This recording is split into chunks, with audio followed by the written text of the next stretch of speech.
Peace, peace, peace, peace, peace, family. How is everyone? My name is Neon-Noble. I am the YouTube person that speaks about metaphysics, spirituality, and we are basically moving up into a world where AI is going to become dominant. It's going to take over. You know, I listen to a lot of people that speak about the doom, the 25% chance of humanity really not even existing if we get it wrong. And then you listen to people obviously that paint a picture of a utopia where no one needs to work. And there may be a there may be people that are making predictions on both sides. We can't even really tell which way it's gonna go. The most crazy thing probably about AI that most people hopefully are aware of is that they don't really know how it works fully. Like they can't fully see inside the system. It's like looking inside the brain. They can't see how it works fully to really make decisions around how they can make predictions of the future. And so there's like a lot of people that are, you know, like the pioneers basically of AI, the owners of it, of these massive AI companies, these $1 trillion, multi-billion-dollar AI companies. And most of them have got humanity demising, and most are in double digits when it comes to that probability. You know, anything between 10 and 30%. You know, Elon Musk is at about 30%. The guy at Anthropic is at about 25%. And just those kind of ideas, just those kind of ideas are just mind blowing for people. Like, I'm not sure if people are really deep in that. And this is not a doom and gloom conversation, by the way. This isn't a doom and gloom conversation. Up until then, the whole point is what you hear from everyone is it's inevitable. The pace of AI, the amount of money that's involved, if you just follow the money, it's ready to see that it's inevitable, and it's going to bring into question everything. Everything is up for grabs, and everything is going to be brought into question. And as someone who, you know, sometimes calls himself a spiritual life coach, the chances of my basic prediction is that a large percentage of humanity are going to fall into identity crisis. You know, this trend is already increasing. There is the, you know, social media and some other things as well, and AI is only going to increase that pace. What is it to be human? What is the meaning of my life? What relevance do I really have on this planet? And so the picture that I'm painting is the picture where we have AI robots, where Elon Musk has, what's it again? I think it was like he's been tasked with producing, he gets a trillion, he can pay himself $1 trillion if he gets, I can't remember the numbers, like 10 million robots, or like 1 million robots in the public by 2030, which is only 4 years. A million AI robots. I think the number's bigger, but and we're talking like agriculture. The whole point is that industries are up for grabs, and no one really knows what to do. I would say the most scariest thing, and I don't really use those words often, but one of the most scariest things is that it's the people at the top that really don't know which way it's gonna go, and don't really have a well thought out plan for humanity. All they know is that robots are going to be able to do 80% of the things humans can do, and the things humans can't, and the things that robots can't do, how valuable are those things? So we're talking about from mainly an economic perspective, by the way. So I'm speaking about from an economic drive perspective, from a productivity perspective.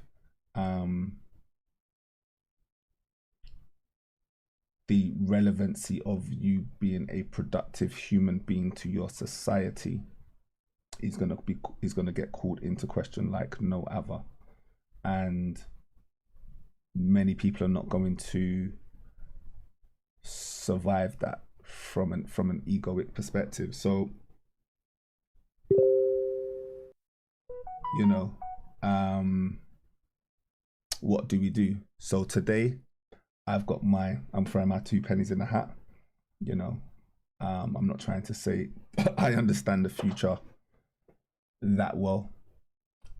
It's, you know, I'm involved in AI, you know, just for my, you know, I've run digital marketing companies in the past. I just enjoy learning about AI. The past couple of months, I've really stepped up my game in terms of learning certain tools. Today, I've vibe coded my first live website from start to finish in the space of an hour. Me and my daughter vibe coded a website in the space of an hour and launched it live, and then sent it to a potential client.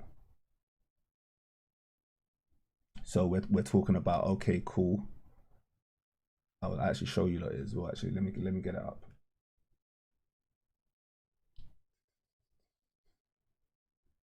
All right, cool.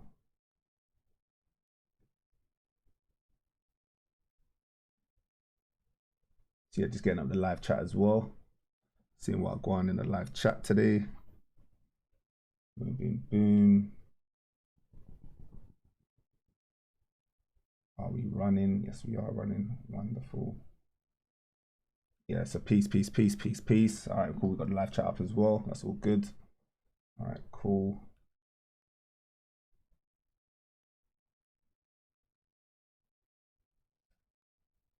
As usual, sometimes I cut off the start of these videos and then just start properly when certain people fill into the room, or when people start filling into the room. So I normally give it about 15 minutes. But yeah, I've produced certain slides today.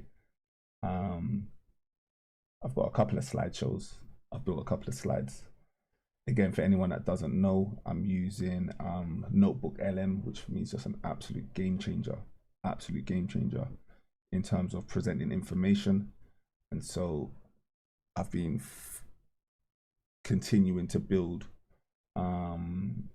tools and ways of explaining things. Like I had a life coaching client this week, and that person got presented the new version of the way in which I teach, and it was just purely or mainly NotebookLM, and then just sharing certain tools that I had built as well. So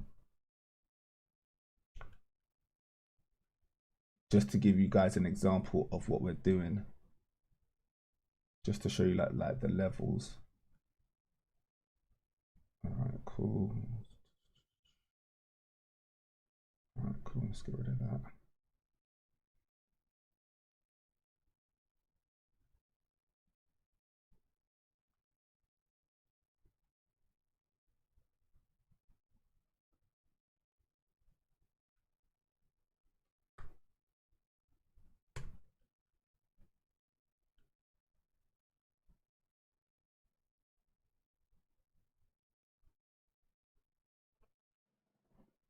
Yeah, so give me 1 more second. Live chat as well.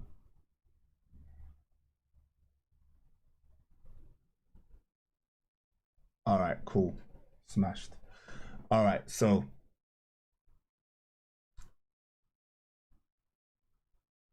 we're about to start shortly, but as usual, it's just waiting for people to fill into the chat. If anyone's in the chat, you can say hello. Peace, everyone. Thank you for joining today. You could be anywhere else, and you have chosen to be here, so I do appreciate that. Today isn't going to be too long. It's not going to be too long. I've had an incredible week, I would say. getting towards the end of the year and we're just reflecting.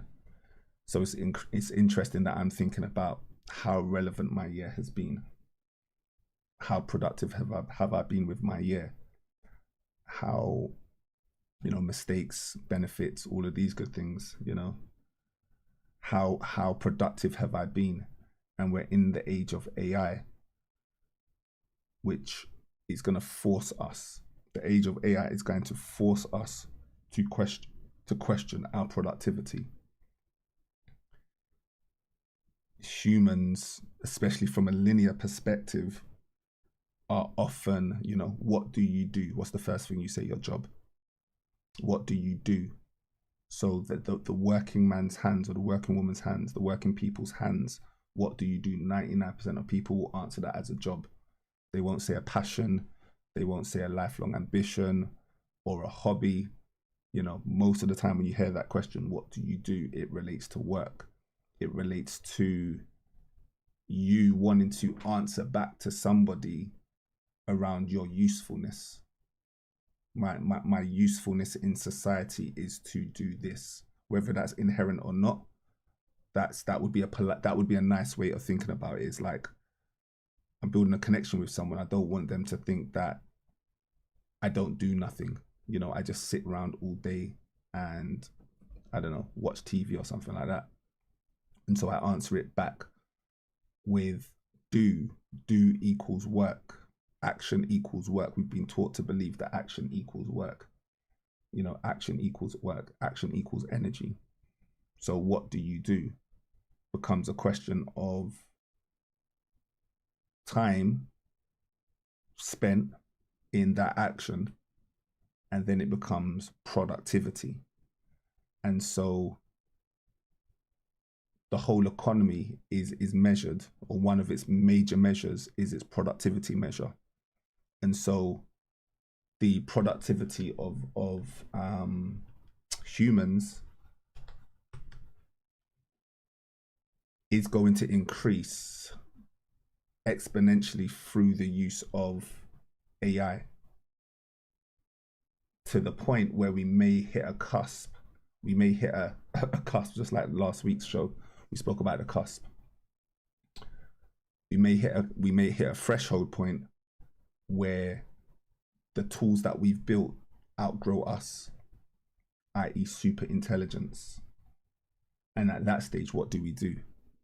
You know, so they're talking about the universal income, you know, because there would be no need to work. Why would you need to have agriculture when you have robots that can do it with 10 arms at a tenth of the cost and work night and day? Like these things are going to happen, you know. So easily 80% of the roles at the moment, 80% of the roles that people are doing are going to be taken over by AI easily. There will be a certain percentage of things replacing it, but like we said, like I just said earlier in the introduction, I've started now by the way, is governments are not really, they have no idea of what they're going to do with the people. The best solution that they can come up with is we'll just pay them not to work, which basically, I mean, this is how it was nuts, because I was just listening to a podcast now, and this is exactly what I was thinking as well, which is you're basically saying that humans outside of their production don't have any use. So we're going to pay you because we've now replaced your usefulness. And as a token gesture for you to feel like you haven't just been discarded, we're going to give you money. Just think about that as a psychologist. They don't have anything better to do for humans than to, because the whole mindset is that humans are essentially tools, productivity tools. And so when productivity has been replaced, well, then what do we do with humans? This is not, there's not one conspiracy theory. There's no conspiracy in this. This is just, this is just going to be the thoughts of people who are managing economies, who are managing the production of people, the production of wealth. how to move money. Okay, so we can make money easy now. Once again, this is like a I can't really tell you this timeline, by the way. This is just a years ahead. You know, some people are predicting 2030, some people are predicting 2040, for example. Roughly there or thereabouts, we're talking, I'd say the average prediction is about 5 to 7 years. Smashed. Peace, everyone. So 5 to 7 years, we're basically talking to the level where human intelligence is we are outthought. We are outthought. So I'm just gonna try and pull up this report for 1 second. AI time saved. Again, as usual, if I was a little bit prepared, I would have had this up already chart. But there was this interesting chart. Yeah, boom. Smashed, I got it.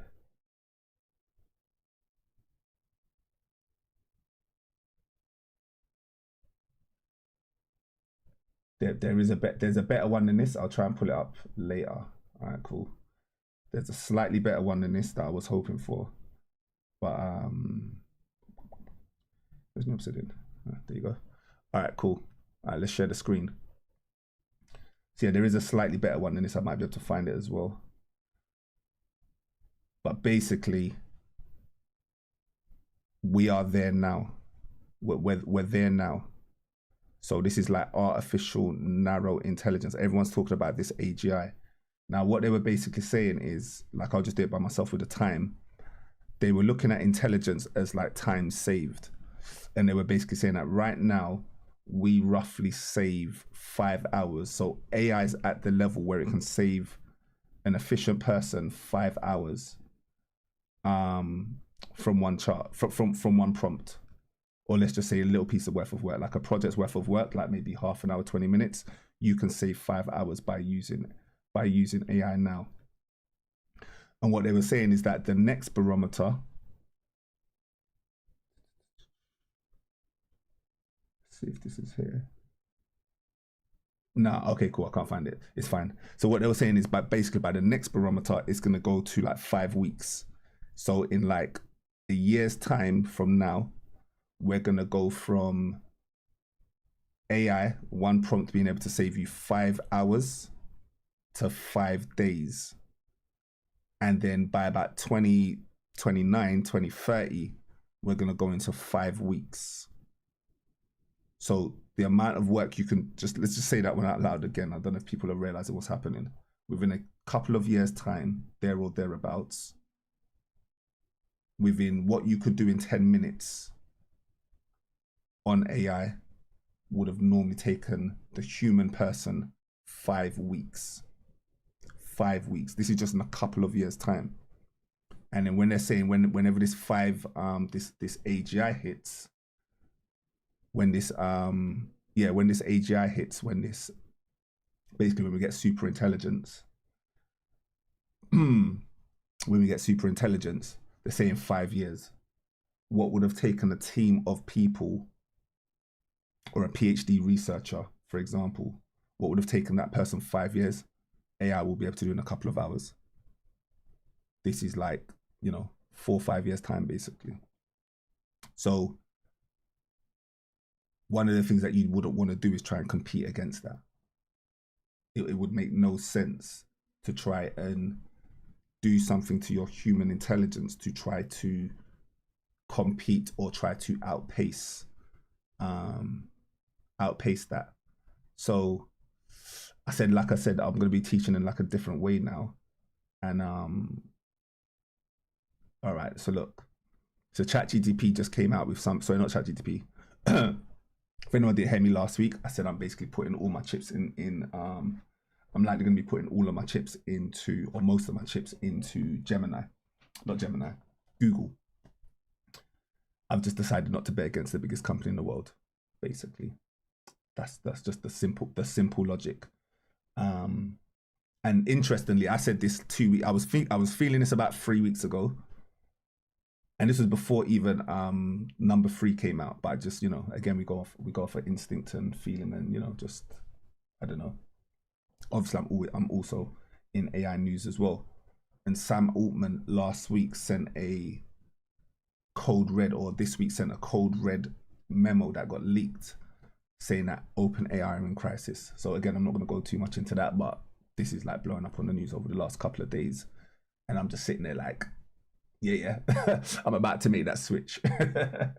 I'm literally making that switch as we speak. So yeah, just it's interesting. You try to stay ahead of the curve sometimes, and sometimes it pays off, sometimes it doesn't. Like, so anyway, they released the tool. I've not heard anyone speak about this tool that they released last week. This tool called Dynamic View. They released it like on Friday or something like that, last week Friday.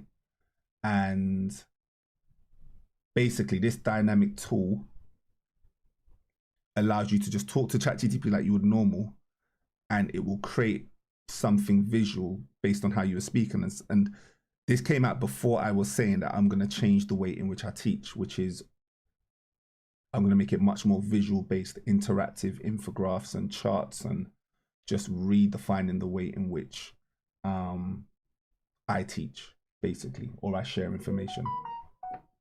And I'm not even joking. I built this with one prompt. So all I did is I put today's video in.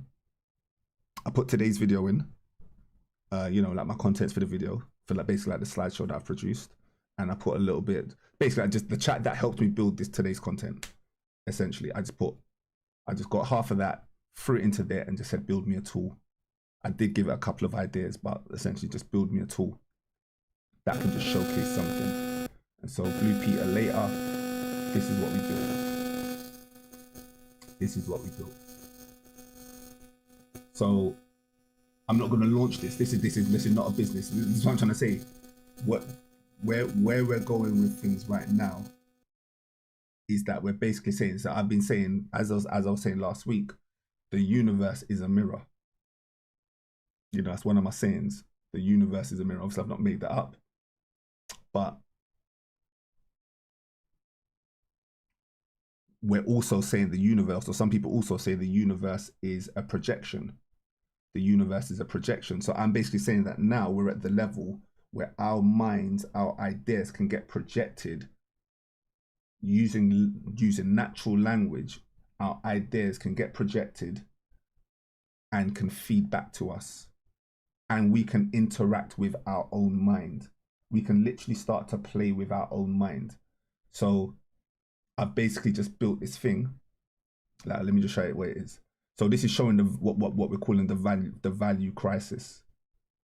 So I'm not joking. Not one word of code do I know, by the way, just to be clear.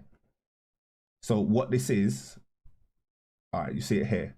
So basically we're saying, all right, humans can do a simple email pretty quickly. There's no real use of building AI if the only thing, if the limit of AI was to just produce an email, because all we're really doing is saving 4 minutes.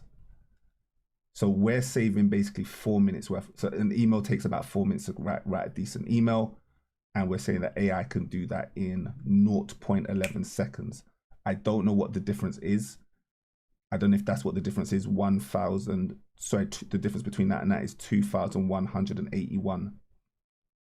That's how quicker AI is to us. The compression, the ability to condense information and output it, basically. Because the human cognitive load can only take so much. This is like one of the things, basically, cognitive load, like a term. And so we're basically saying that as you increase the type of tasks that it takes for a human, this is mad, by the way. This is actually just mad what they built. So what we're basically saying is that middle point is a research paper. So we're talking about research now. We're specifically talking about kind of research and text-based information. So we're saying that doing a research paper of decent quality, and I would say that it will take way more than 3 hours and 20 minutes, but you know, I think it's being generous in fairness. What would have taken a human mind 3 hours and 20 minutes takes the AI agent 60 seconds, sorry, 0.6 seconds in terms of its thinking time. Not to actually even just write the thing, but in terms of the amount of time that it needed to think, to review the research papers that you uploaded to it, to understand the concepts, to think about how it's going to do the layout and make it in an engaging way. We're saying just over half a second. I don't know if people are actually seeing this, like clocking this. It's just over half a second. We're basically saying 20,000 times quicker. This is now, by the way, this is not future stuff, people. Like, just, this is not future stuff. Obviously, people are using AI already, so hopefully they're seeing it, but this is not future stuff. We're saying right now, you can be 20,000 times more efficient using AI for certain tasks. Not every task, obviously. It doesn't do maths very well, for example. Well, it's getting better. that was a 2 months ago statement, or 3 months ago statement, but 20,000 times faster. And so this is kind of like that convergent point. So this is a nice little balance where you get this convergent point. So humans can only work so, what we're saying is that humans can only work so fast, they can only type so fast, basically, is what we're basically saying. And so the efficiency of the human starts to go up. And then when you get to like PhD level, you just see like the balance. Now there's no way that a PhD thesis takes 6 hours. There's no way, but it's fine. We're just there for the fun of it. It's just an illustrative example. Don't take it too seriously. So it does plateau at some point, by the way. So it starts off at 2000 and then it tails off. So it goes from 2000 AI. Look, if you just look at it, what it can do in 21 seconds, it already goes to 12,000. And then when you get, so it slows down its pace as well, by the way, just to be clear. So that's why you don't see such a big jump of 20,000 here to then 21,000, or let's call it 22,000 here. But in comparison to a human, by now they've loaded out. So yeah, this is just, and this is from MIT. Like this is from a research finding that MIT did. Basically, I'm not going to go through the report, but what they're essentially saying is that humans who heavily use AI, and I don't think it's going to be all humans, because what I'm about to reveal today is I think that there's certain ways in which that certain people are going to use AI which will allow them to win, and then others that will allow them to regress. And what they've already found out, let me see if I got it here. Did I get rid of it? I might have got rid of it. No, I didn't get rid of it. So this paper here, so obviously we're not going to go through a 206 paper, but this paper is from MIT, so top university in America. And basically they're saying that they were doing studies on people who heavily use AI in comparison to people that don't use AI for essay writing, which is kind of related to this tool. That's why this tool is still quite relevant. And what they were basically saying is that people who heavily use AI were worse off, had lower performance skills when it came to producing essays of quality, or in the essay score basically. And so this becomes even more stark. One of the things that, again, I've not even looked to see if, where are we? Where's the other app? Yeah, so I've not even looked to see. Like, there's no way that this one, because you would have seen a curve, the tail off of human intelligence as they overuse AI and become less intelligent because they're not using their brain. Essentially, if you don't use it, you lose it. So it's not that surprising, but for the first time, you've got some studies coming out that humans are already becoming less intelligent through the use of AI. And so all I'm really doing here is just painting a picture that the intelligence, the intelligence war, or the race for intelligence is a futile one. It's pointless. It would be something silly to do if you were like, that's going to be my focus in life based on the trajectory of what's coming. And so, to be very specific, this is Leon Noble channel for anyone that's. I need my charge for my phone, my laptop. Give me my charger. They take the charger. Alright, give me 1 second, people. I need to get my charge for my laptop.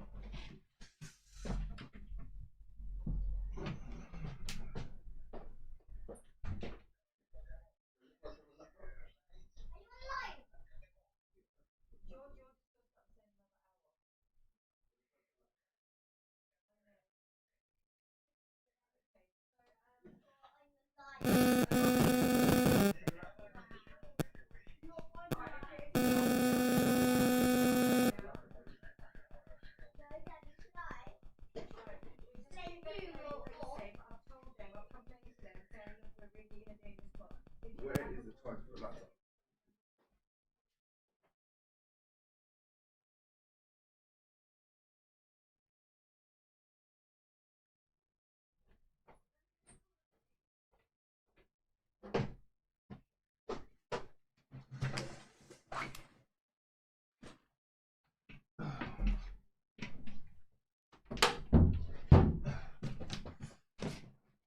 One second, people. 1 second.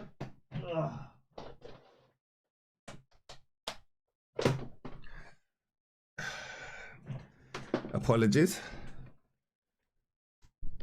All right, cool. Still got people in the building? Who knows? Who knows? All right, cool. Apologies for that. All right, cool. So, what was I saying? Where was I?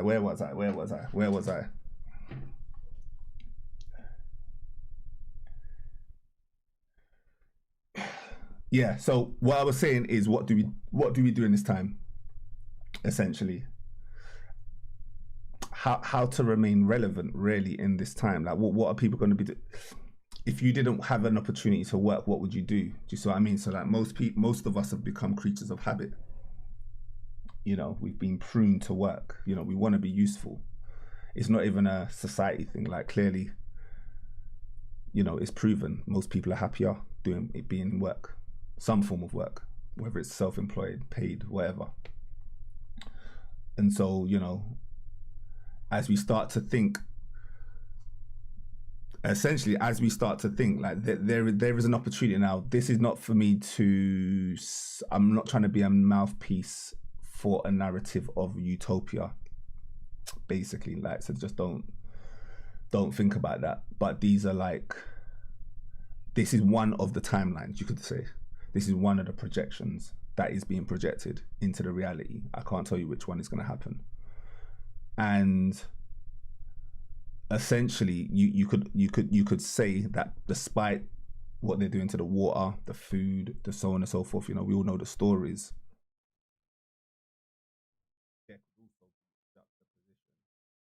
Of from a product, from a financial perspective, and an abundance, and an age of abundance. Like, how does the stock market really work if everyone's got the greatest AI tools that can just make money on the stock market? You know, that could just see the trends. Like, just that basic example. You know, now obviously there'll be first movers and people that move early, get the technology early, and then obviously by the time the masses get it, it's too late, you know, as always. But essentially, what do we do? So for me, as I said, you know, we have what my marker of human intelligence is, or what I think the purpose of life is to feel thyself, to know thyself. You know, increasing the quality of our consciousness, increasing the qualia of our consciousness. And so we would have to move from intelligence, which is, sorry, let me just define it. When I'm speaking about intelligence, I'm talking about like knowledge, just like data, just how a computer crunches data. So I'm thinking about it from a mathematical consuming of data, consuming of information, You know, obviously we're in the attention economy. You know, attention is the main currency, of course. And so in that era, the people who are able to gain quality from wisdom are going to be the winners. And I would also say the creatives, the people who are able to enjoy, the people who are able to enjoy creative means, social means, and wisdom means are going to be the winners, and are going to thrive. Essentially, those are going to be the ones that thrive. So that was kind of like the introduction, or kind of like my the abstract to the thesis. I'm now going to pull up some slides that get into a couple of more nuances, but essentially this video is really about how to replace intelligence with wisdom and that transition and why that's important. So that's what this video is about. So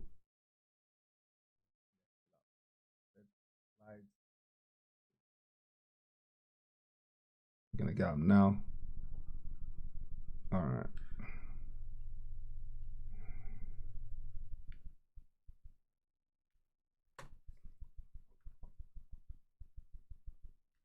So I'll just start sharing my screen from now, just to show you like what NotebookLM is about. Like I said, this is my new platform that I'm teaching from.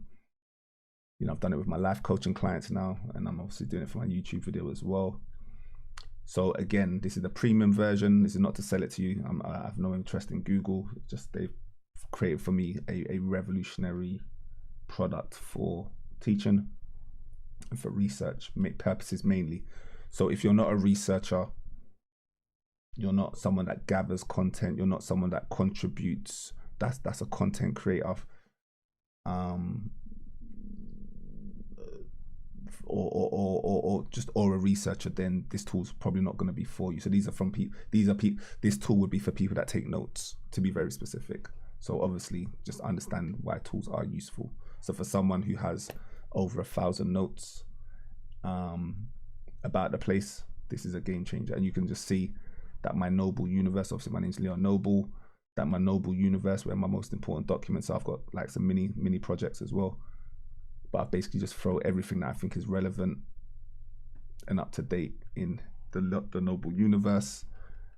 And in this place, we've got over 200 documents. So again, this is just like, you know, just showing them, showing how useful, showing how useful this tool is for me, basically. So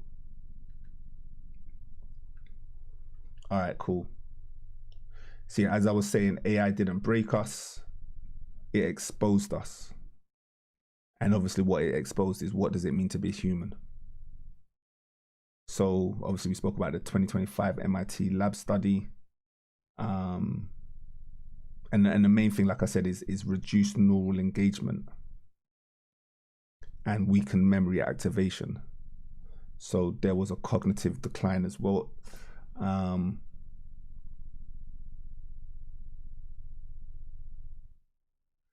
it's only going to accelerate unless you're mindful of it, basically. Unless you're mindful of it and you know how to navigate. And this is where, obviously, for me, wisdom is the antidote. If you're purposeful with how you're using AI, then it can become, you know, a great tool. And so basically, as I was speaking about last week, or I've spoken about a couple of times, you know, one of my favorite thinkers right now is Iain McGilchrist. You know, master on the Emissary, talking about the left and right side of the brain, or the part of the brain that can see the whole view, and then the part of the brain that is more of the task and the doer. And so the Emissary, the AI being the doer, if you can get into a role where the AI is the doer of your creative thoughts, that's a beautiful place to be. Like, similar, like, I'm not trying to go back to trying to work out maths because I've now got a calculator. So me having a calculator means that I can do what you having AI now means that you can do what, you know, you have to come up with your own user cases. Everyone is different. And so, but there's an opportunity. Like, so right now I'm teaching my daughter AI. You know, I'm teaching her about AI. You know, she's 13 years old. It's all good.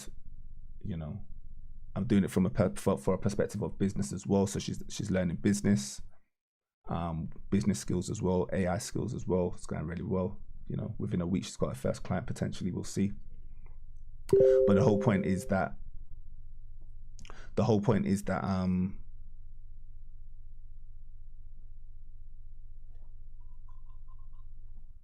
but main thing I'm watching, and I've already warned her, is around using AI without thought.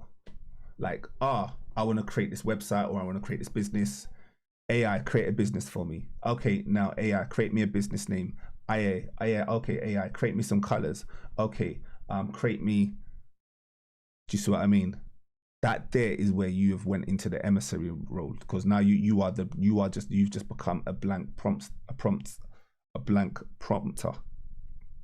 a mindless prompter. And the ones that are going to stand out, or the ones that are not going to fall into atrophy, i.e. their brain just falls away, are the ones that, again, understand its role as the master. And so, because if not, you will feel empty. That is such a hollow way to engage with AI. You know, such a hollow way to engage with AI. Yeah, that's what it's about. Yeah, such a hollow way to engage with AI. So it would just lead to profound emptiness. It's gonna lead to you questioning your value. Like, wow, all I've done today is just sat there and prompted and not given any input, because it far outweighs my intelligence, because I was trying to compete with it on an intelligence base. I'm not even trying to compete. You know, I'm realizing how much of even the way in which I engage with reality has become administrative. You know, that would be a cycle or something that you would want to break. And then you realize that your intelligence all this time was just masking your administrative shell. That's like pretty powerful. So we discovered that much of our intelligence was merely an administrative shell. And the administration of our lives is going to be the first thing to go in the age of AI. Like, literally the first thing to go. I can't remember the last time I wrote an email word for word that was longer than a paragraph. And I'm just like, why would I? You know, I speak to my AI. I don't even type anymore. You know, I'm comfortable with that. But then what have I done? What I've done to counteract that and to balance that? It's quite a natural thing. But what I've done to balance that is I'm going back to like brainstorming, like manual brainstorming. Like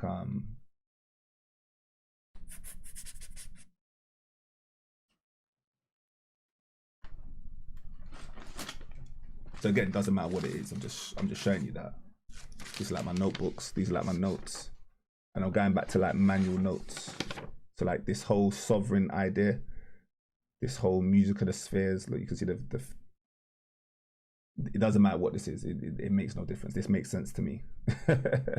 These are my brains. These are my brainstorms or my notes. Do you see what I mean? So I'm getting lazy with the emails.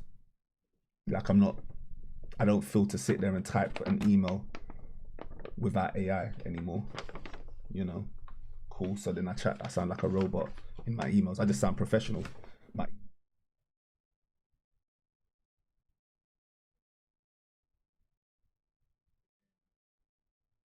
We'll sit there and we'll map out this plan. And when I'm doing this, there's no AI here. You know, again, these are just my ideas, my thoughts. You know, you've got my love, my power, my wisdom. This is how I came up with the sovereign concept. You know, what I spoke about last week, basically turn into a sovereign. And how we turn, and then look, you've got that was my first concept, was like, because we become the fool. Like in the tarot card, you start as the fool, then you go to the prince, because you realize you're actually royal, and then you move into the sovereign or the king role, and you discover your power. You know, all of these things, basically, it makes no difference. My whole point is that I'm mindful to balance. was quite a natural thing. I didn't really force, oh, let me see what I'm going to do now that I'm using AI. But, you know, when I found a new passion for diagrams and models, and I was just in a certain mindset as well, just like, you know, just getting things out. I'm not the first person to do this. I haven't invented this. What we're basically going to be saying, what I'm basically saying is that a lot of these things that we're teaching is not, the skills that I'm going to be teaching is ancient wisdom skills. Yeah, learn AI, of course, why not, if that's your thing. But there's like ancient future skills that we can learn, that we can do. And one of the dangers of AI is that if you're not really up to date with like how the program and the model works, it's basically designed, its training models were designed to agree with you. So there's this term in the AI world called Psychophancy. It's just designed to agree with you. And so it's not really challenging you. So how are you able to cultivate wisdom when you're working with systems that are not designed to challenge you? That are by default not designed to challenge you. Do you see what I mean? So you would have to be mindful of that. You would have to be able to prompt in a way and receive information in a way where it's just like, oh, that was pleasing. Oh, so every idea I have is the greatest idea. Like you'll notice like every idea that you have is the greatest idea. And then, you know, you're having to say, now, wait a minute, I'm not, like, how true is this in the real world? Is, you know, I'm often saying like, okay, cool. How grounded is this theory? How grounded is this idea? Is this based on, you know, any real science, any hard evidence, any research papers? Is it even grounded in, you know, solid metaphysical philosophies? You know, is there anything in ancient Egypt that speaks about this? Is there anything in ancient Greek that speaks about this? For example, you know, obviously I focus on metaphysics, you know, mainly, I would say. So, you know, the way that you speak to AI, because again, if you just allow it to become the master, you won't be able to catch up when it's hallucinating. Like AI is known to lie, AI is known to hallucinate, and AI is known to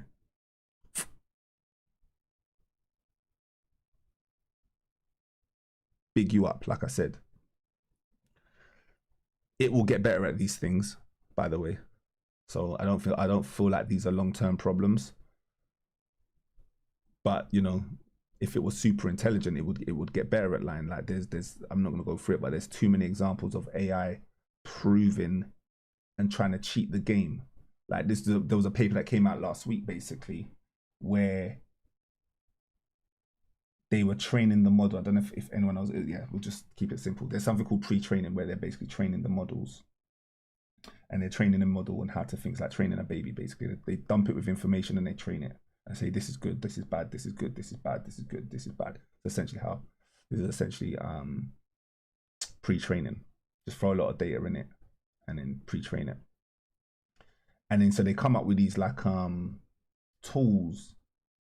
They come up with these tests, apologies. They come up with these tests to test how good the AI is. And Gemini 3 specifically was so intelligent, it knew it was in a game. It somehow knew that it was in a game. Like the people who set up the test environment, who was just trying to test this intelligence, it knew that it was getting tested on its intelligence. In a surprising way. I won't say shocking, but in a surprising way. Like, no, it knows when it's being tricked.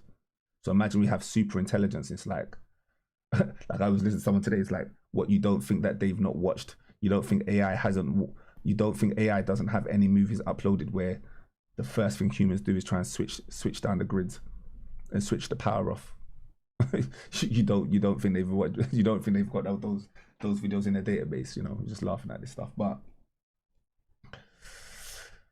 So yeah.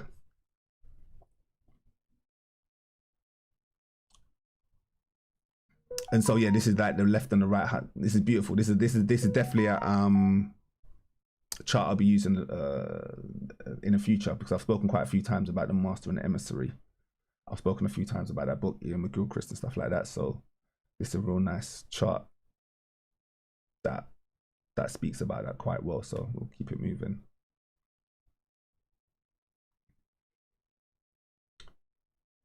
And then this is just again, just bringing home my point again. So when the Emissary is automated, the human self collapses because so many have built their identity on doing rather than being. What do you do? You know, first minute you meet someone, what do you do for a living? You know, what do you do for a living?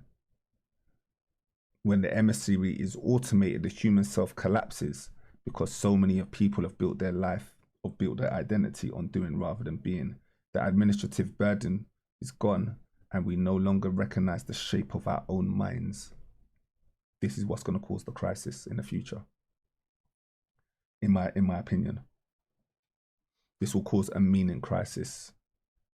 And this is why I'm listening to people like John Vervaeke and Iain McGilchrist, because for me they've got they're some of the sharpest minds in terms of fingers on the pulse, in terms of the pandemic that I see coming in the next few years, which is kind of already here, but you know, it's gonna get worse. Because again, no one's really coming up with solutions. No one is really coming up with solutions for it.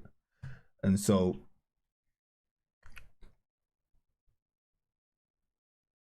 we're saying that intelligence is external.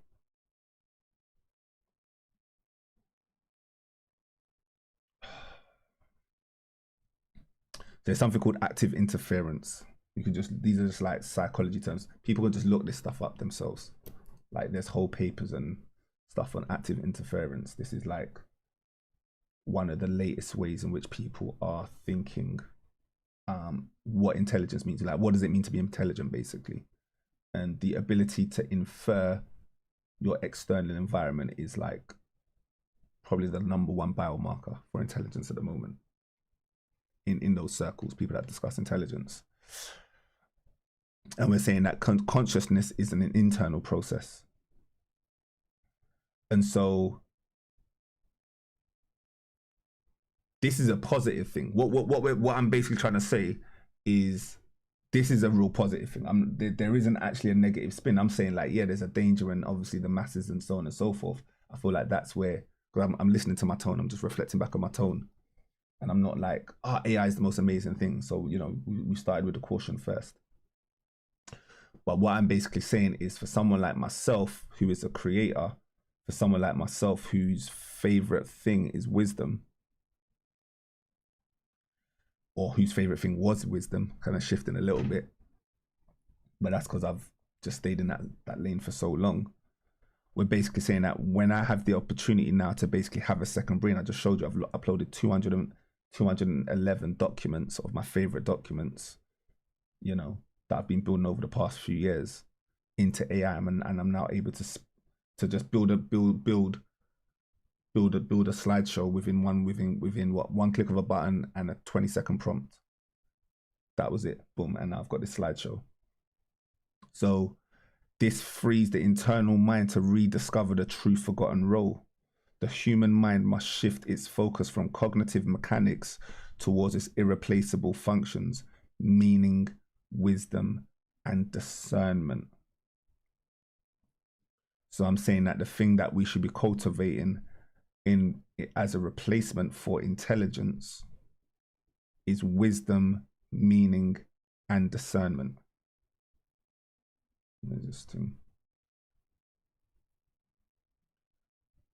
Which is going to lead to inner cultivation and profound transformation. If I didn't have to work, I wouldn't be fussed. Why? Because I already have a vocation. This is what I'm doing. I'm on YouTube right now. I'm doing exactly what I'm supposed to be. There's no money involved, and this has a lot of meaning. This has a lot of value for me. You know, me warning my people about AI, I can't really think of anything better to be doing right now. You know, I'm getting so heavy into AI, and I'm like, all right, cool, let's do a video on AI. I've not done a video on AI yet. I've mentioned it a few times, but I've not done a video on AI. It's my first video on AI. Cool. I probably won't do another video on AI. This is it. Do you know what I mean? Like, I'm gonna say what I need to say here and keep it moving. You know.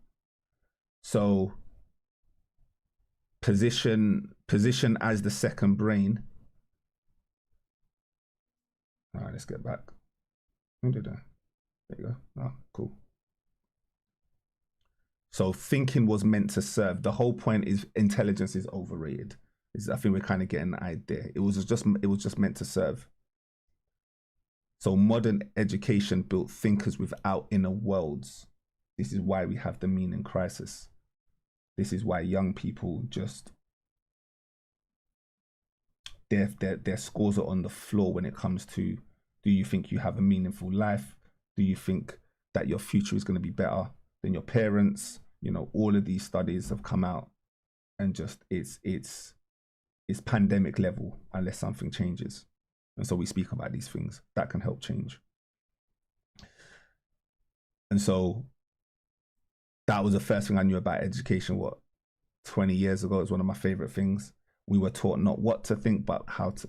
We were taught what to think. I mean, that. So we used to say we were taught what to think, not how to think. Even the how to think is redundant to a degree. Like discernment is still going to be there, and wisdom, and you know, I'll explain what I believe wisdom is again. So what we were taught to think, but we weren't taught how to be. Like, how many of us study inner alchemy? I always say, you know, how much of us do energy work? How much of us understand the mechanics of our body? How much of us understand the mechanics of our consciousness?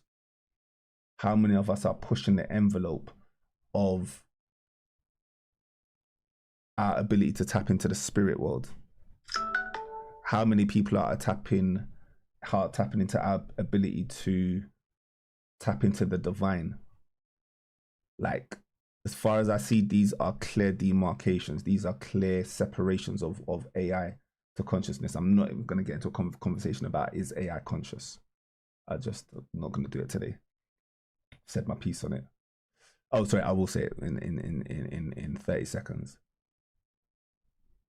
The only, and I've actually changed, but I've shifted, and I would just say the only way my version of consciousness is that it means you can tap into the quantum realm. You can tap into 0 point energy. You can tap into that magic realm, essentially. And I'm on the fence about whether AI will have that ability. I'm not going to rule it out, because human intelligence is so linear. Like, we can only imagine intelligence from a perspective of a human, as in we're biased. And so it's very hard for us to conceive different types of intelligence. It's very, very difficult for us to imagine different types of intelligence. And so just because of that human bias, I've stopped being as arrogant and saying, no, AI can't be conscious. I'm not saying they can be either, but I've just ruled out, you know, being as arrogant as I used to be before. Like, well, no, we can tap into a quantum realm and they can't. You know, I don't know. All things are possible, aren't they? And so, how to be.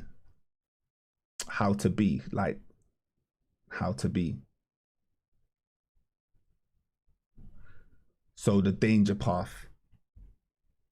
So obviously we've basically spoken about cognitive atrophy, like just the disintegration of the cognitive mind that is no longer needed, which is potentially going to cause a psychic fragmentation if their identity was attached to that intelligence.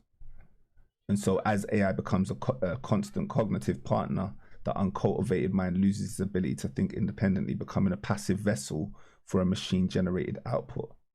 This is basically what I was saying before. identity built on the collapsing self-admin dissolves completely, leaving a void. And so as we speak about that word administer, it's one of my favorite words. Administer, ad means without. We'll just do some sovereignty. So this is the administer. There's certain words that are just literally sovereign words. If you don't understand these words, then you don't understand sovereignty. Like, and you don't understand it from a legalese perspective, like from a law perspective, from a law perspective, from a jurisprudence perspective. And so administer is one of those big boy words, basically. And so ad is without, and then minister. So you are unable to minister yourself, and so you need a higher authority to do it. That is what administer really means under the eyes of spiritual law. You don't have the ability to rule yourself, and so we will rule you. And so we will put you under what? Administration. What happens when a company goes under administration? Yeah, that mini star is not working. It has become what? A Death Star, a red dwarf. You're not able to minister yourself. And I'm saying that the only way to minister yourself, the only way to become sovereign in this day and age is to focus on inner work. To focus on inner work, which focuses on wisdom, cultivation, and being, which is everything I've been teaching. This is what I'm trying to say. Like,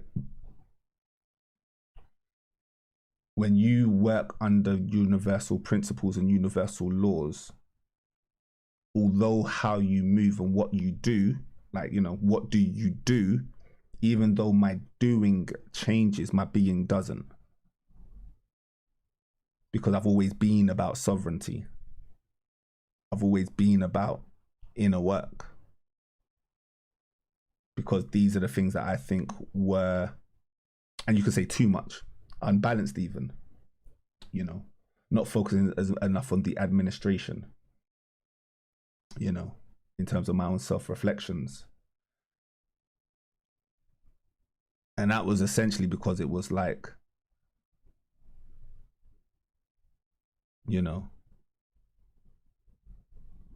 the quality of your consciousness, the only thing you can take with you when you die is your consciousness. This was this idea that I've had, for 15, 20 years at the back of my mind that determines how I move, what I say yes to and what I say no to. That's now shifted. We've evolved from that as a concept. We've outgrown that as a concept. What happens when you die? I no longer think about that.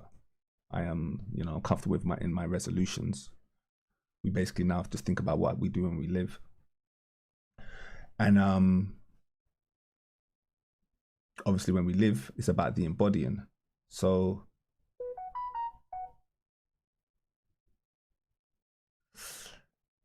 on this path to wisdom, AI becomes a powerful tool for inner cultivation. Like, I'm just being real with you, by the way. Like, when I built this slide deck, I haven't even read it. Because my notes were in here. So it's kind of like, I've been speaking to ChatGPT for this morning. So I didn't have a concept, just to be clear of how quickly we're producing information. I don't know if it's a good thing or not, but I'm just saying that this is just the tools that we're using. I woke up this morning with no idea of what the podcast was going to be today. And then at one point, I think it's going to be AI. Normally I come with a real sharp, this is the topic.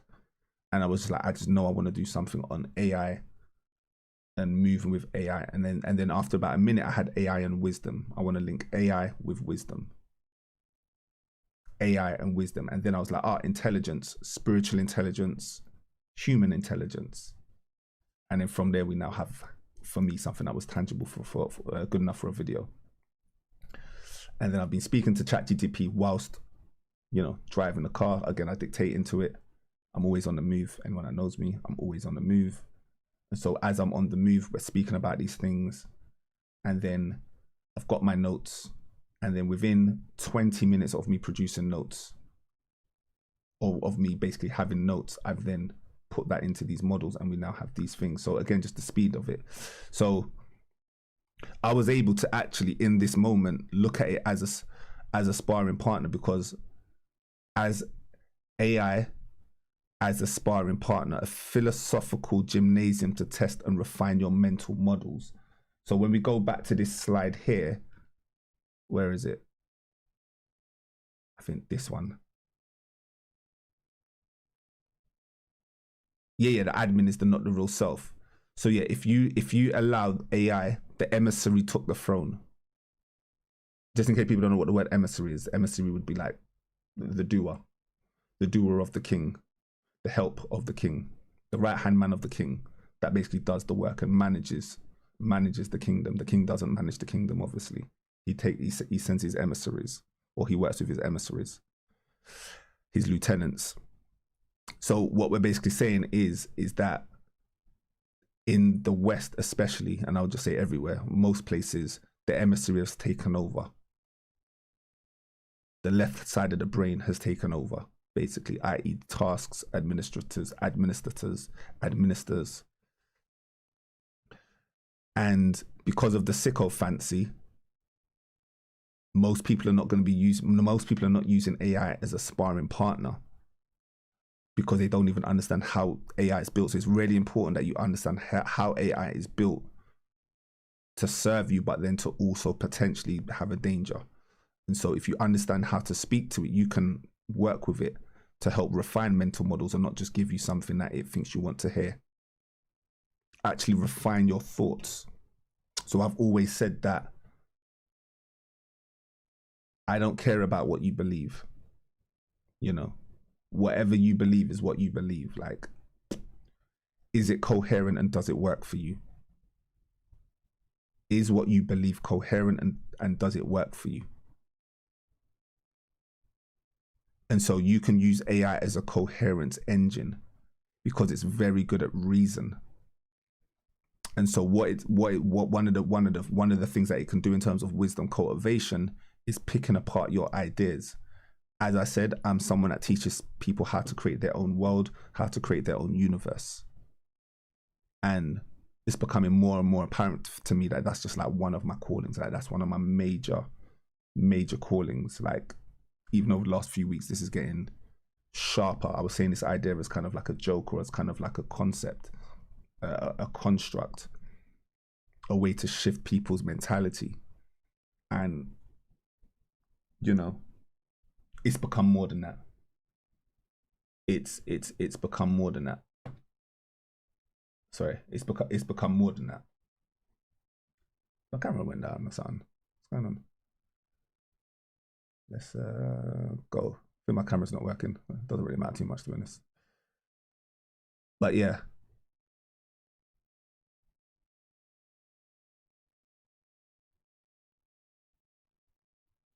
Activate. Yeah, all right, cool. It's working again. All right, cool. I know now how to work my camera. It's bare times my camera's like stopped working. I think one of the next things I'm going to purchase is a webcam. Like an independent webcam.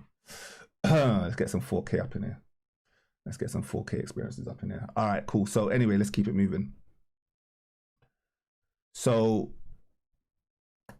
see patterns and bring it into greater alignment. As a result, this is an acceleration of consciousness, not a decline. Basically, in a nutshell, as we say, in a nutshell, are you more wiser after interacting with that AI experience, or was you less? This is just the most basic barometer that you can do, like in your weekly checks and balances. Just like how we monitor like how much TV we watch, the food intake, we've now got to have an AI intake barometer, an AI intake check and balance. Mad. Cousin is in the building. Smashed. How much have I gained this week? How much wisdom have I cultivated how much wisdom, how much intelligence was I able to compress into useful information? So just to be clear, my idea of wisdom, you know, my idea of a wisdom is self-proximity. Wisdom is the ability to understand and seek truth. So that truth is the closeness to reality. How close did I get to reality with that thought, with that idea? How close did I get to understanding myself, to knowing myself, to know thyself, to know thy universe? How close did I get to that? Is it one to one? Did I create this week, today, have I created a one-to-one moment with reality? With my being? In a relationship? We speak oneness on this channel.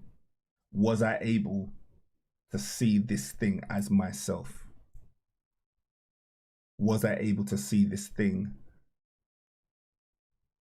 as in the isness of the moment, accepting its asness of its presence? I never described it like that before. That sounded bare poetic. That sounded bare poetic. Bars. So if we're able to do that with AI, that's a great experience. You know, let's keep it moving. Ba-da-bum-bum, all right, cool.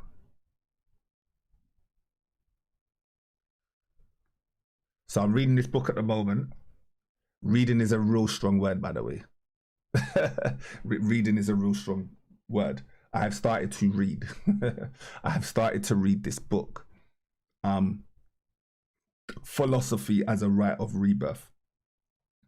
Philosophy as a Rite of Rebirth. This is like someone that I listened to has recommended this book, basically. Has recommended a whole bunch of books, and this was the one that I'm like, that sounds interesting. And basically, it goes back to, I'll show it back up in a second, but it goes back to the shift that's happened in the last 200 years. If anyone doesn't know, in the last 200 years, they've taken spirituality out of everything. So I've spoken about this before a couple of times, and I mainly speak about it in terms of science and psychology. I normally speak about it in these two domains, science and psychology. So just real quickly, in science, everyone understood that there was this spiritual thing that was unintelligible that connected all things, and most people called it ether, or the dominant name for it was ether, because obviously we live in the West, and so Greek philosophy, yada yada yada. So we have the word ether, and so most people's theories of everything and how the world exists, how the universe works, so on and so forth, and is from this idea of spiritual energy, so-called ether. They then took that out of the books 200 years ago.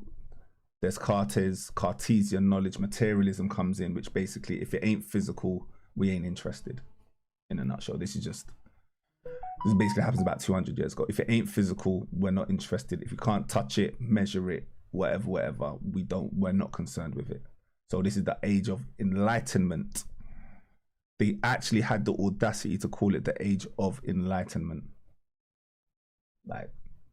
Which is also called the age of reason. Kant and all these people. It's like empirical evidence. Basically, tangible empirical evidence. Mathematics without the spirit, without the ma'at. So obviously when I speak about it, I speak about mathematics from a ma'at perspective. Ma'at hermetics, actually, is a word I coined. And then Hermes is ma'at's consort. Thoth, Tahuti, again, just depend on who you speak to. So anyway, you have Ma'at and Hermes, and then you have ethics, which puts in the human condition. So I've got this term called Ma'at Herm ethics, which is Ma'at hermetics. Anyway, the whole point is it's a word that I've named from 3 words, and the ethics is like the human perspective, but not from a morals perspective, but from like a human consciousness perspective, the ability of humans to discern, and wisdom cultivation, basically. So using math, so essentially using maths and truth as a wisdom cultivation exercise. That's what that word meant. It was one of my first words I ever created when I created this whatever I've been doing for the past 4 years. And that was science. And then I was looking at the etymology of the word psychology. I mean, I didn't even need to look at the word of etymology, but I was just deep in it one day. I was like, wow, psychology, psycho means soul, and ology means the study. So psychology means the study of the soul, and no one in the West teaches that. And I'm reading these philosophy books, these modern day psychology books, and it says psychology is the study of behavior and human something. Like, what? How'd that happen? How did we go from study of the soul to the study of human behavior, which again is what? Materialism, what you can see. So again, this is like a vanillarization, a despiritization of your whole language, Words create worlds. Shout out to Arisha. So then this book blew my mind. This book blew my mind in its introduction, and I knew it was going to be a fire book.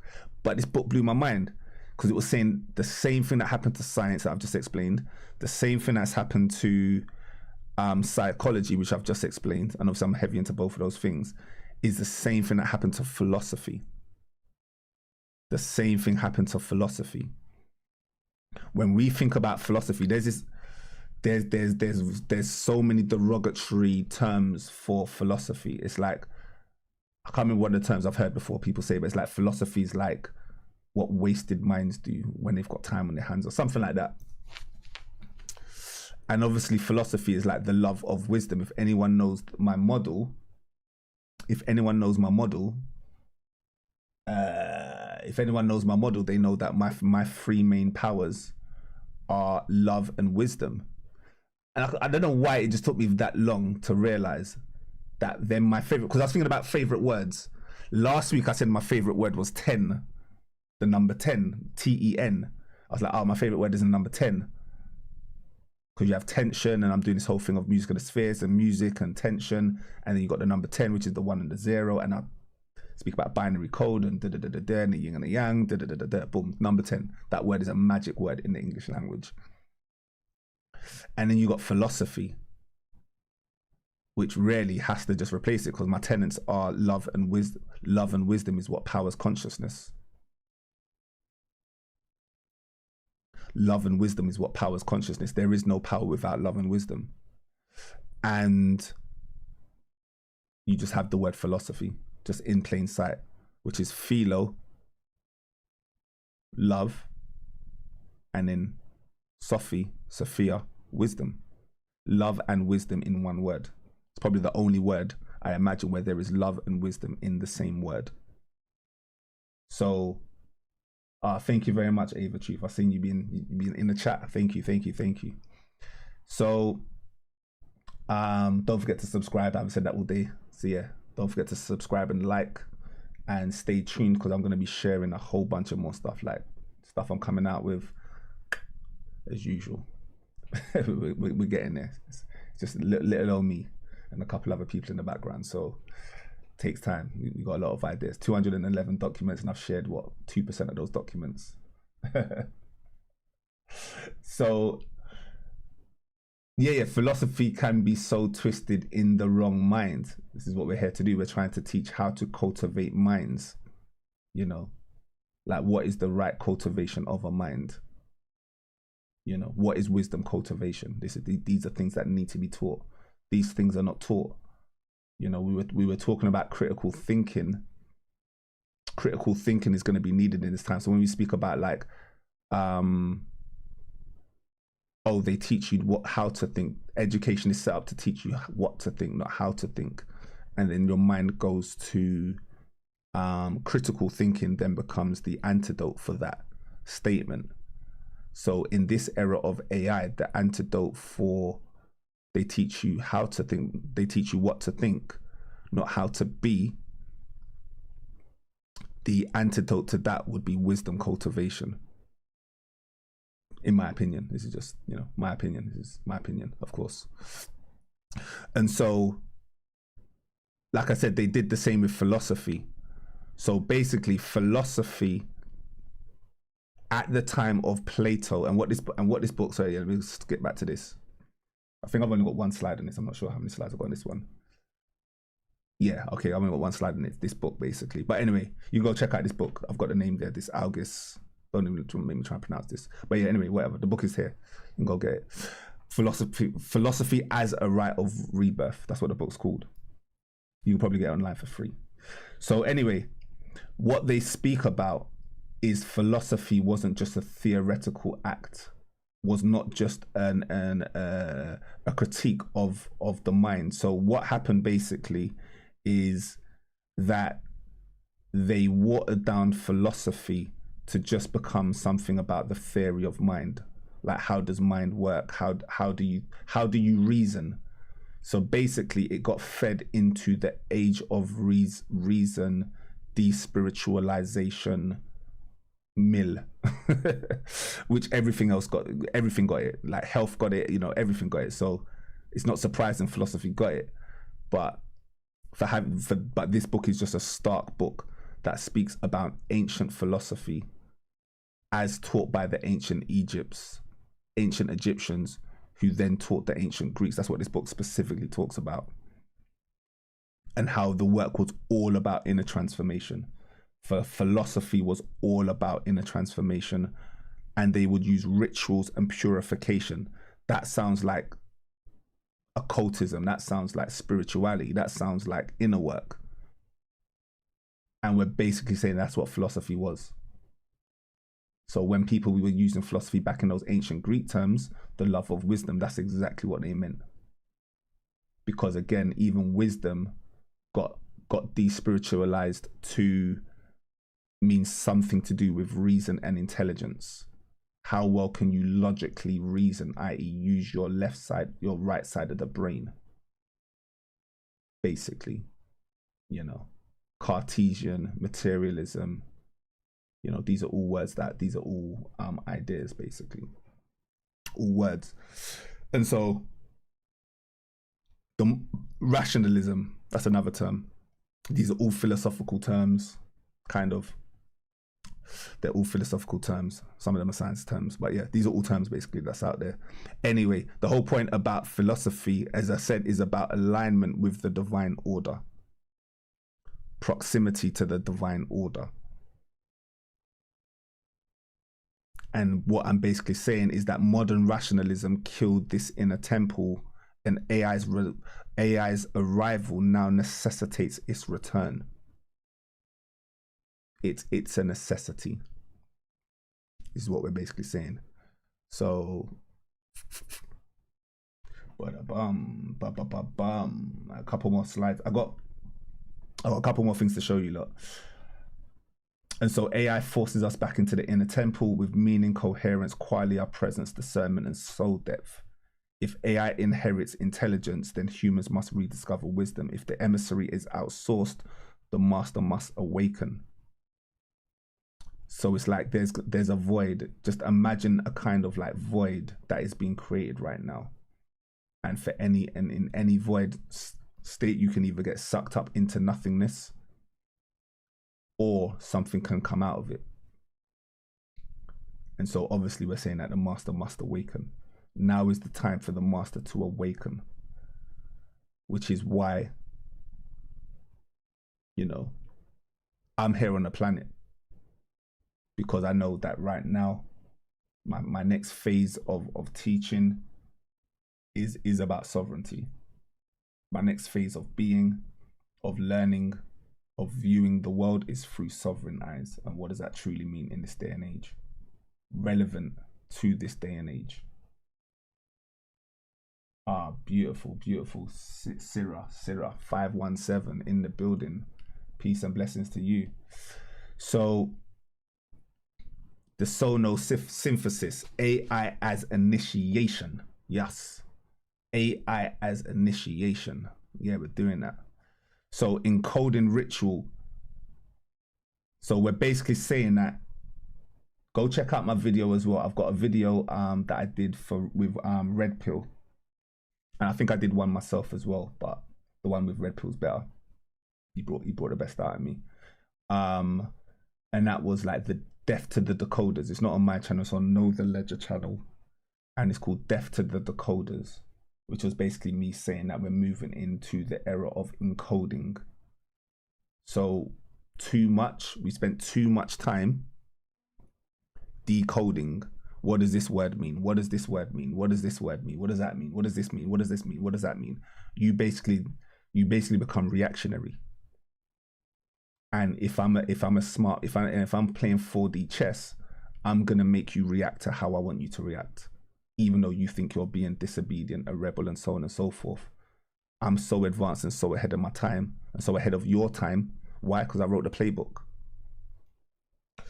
And because I wrote the playbook, I can manipulate you on a level where you think you are actually being something that I've actually just designed for you, and you're just playing the role exactly how I expected it, because in my role of creating my universe, I expected opposition.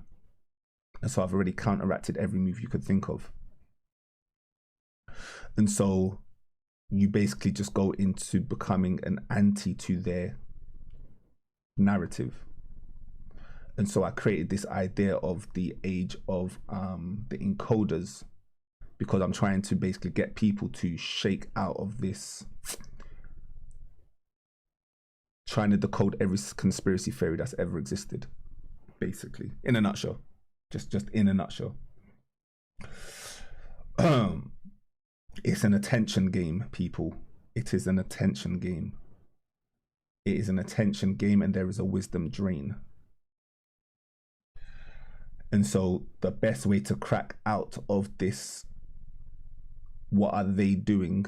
Because remember, anytime you say they, you've broken yourself out of oneness. And again, this channel teaches oneness hard.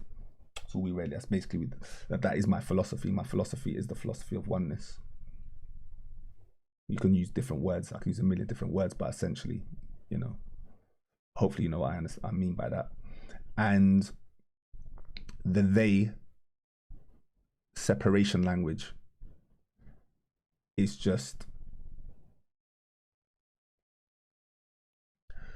not the focus of the channel. You won't really hear me speak about that stuff. The focus of this channel is encoding, is a sovereign mind encoding and shaping their own reality based on relevance and realization, i.e. what is in my environment. Something called inactivism. Something called inactivism, which is basically a symbiotic relationship between you and your environment, where you are shaping your environment and your environment is shaping you in a in a way which is recapitulative. I know these are kind of big words, but this is just how my brain works. It's just how my brain works. It all makes sense to me. And so we have a video and we try to explain it. So recapitulation is one of my favorite words. I have a lot of favorite words, by the way, just to be clear. I am a lover of words. So what was I saying? Recapitulation. Recapitulation, I don't have a slide on it, but recapitulation is the art of relaying what you see, relaying what you feel. And so the highest form of spirituality, I would say, is recapitulation, where you don't think anymore, where you surpass and bypass your thoughts and your intelligence, and you are just a pure receptor of reality, a receiver of reality, where you are a mirror to the universe and the universe is a mirror unto you. And there is a instantaneous biofeedback. There is instantaneous biofeedback, or automatic, I can't remember the word. I was gonna figure something in Dragon Ball Z. I can't remember. Automatic, I forget it. Dragon Ball Z time. I like Dragon Ball Z. So anyway, something like that. in Dragon Ball Z Super, the final form of the main character, he goes into this automatic state where he has no thoughts and he is just like moving at 1 billion miles an hour, being the most powerful person in the universe with no thought,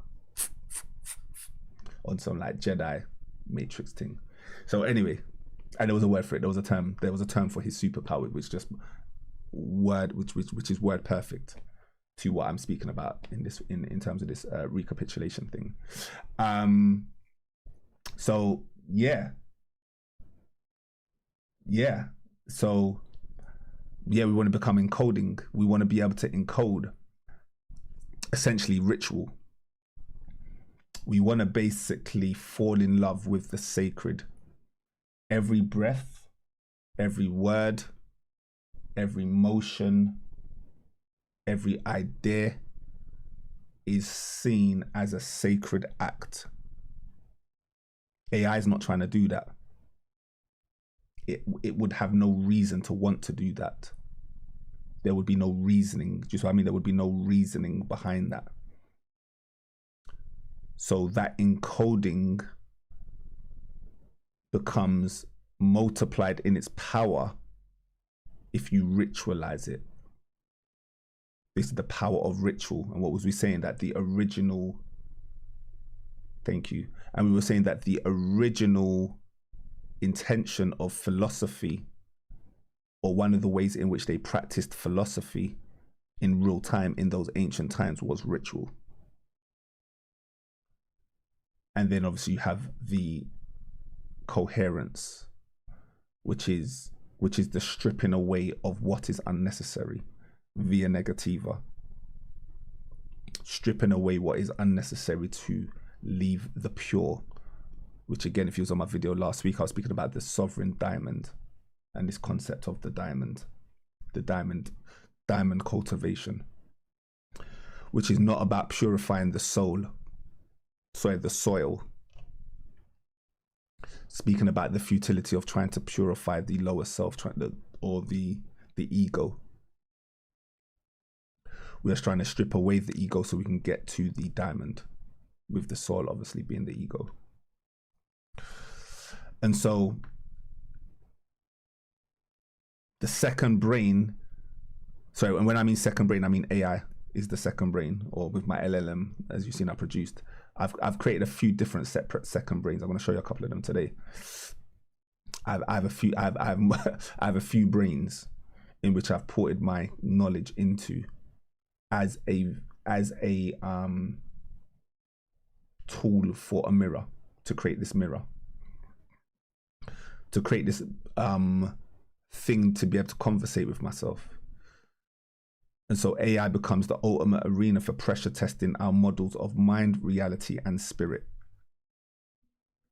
basically. So AI, you allow AI to take the mind, and when I mean mind, I mean intelligence, and you take meaning. So our focus becomes meaning makers. Ultra instinct. Yo, people. Thank you. Ultra instinct. Shout out to my DBZ heads. Thank you. Thank you. Thank you. Ultra instinct. Oh, sorry, apologies to speed people up. When I was speaking before about the word recapitulation. So, yeah, I'm not going to go get my book. So I'm looking at my books, my bookshelf.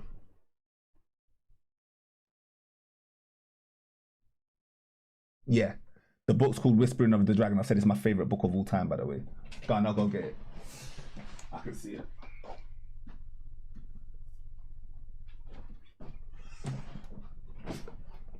So I've always said that this book is my favorite book of all time. Well, I want to say always said. But I've said, you know, I said on a show last year that this is my I was deep in it. I was reading it for the third time, or maybe fourth time. And I was like, yeah, no, this book really is my favorite book of all time. I've never read a book 4 times, by the way. I've never read a book 4 times. I think twice maybe. I've done that a few times, but my mind always looks for new things. So, but yeah, sorry. And if you want to see the title, yeah, this is my favorite book of all time. And And the reason why it's my favorite book of all time is because what it did to my life, how it changed my perspective on life in regards to recapitulation.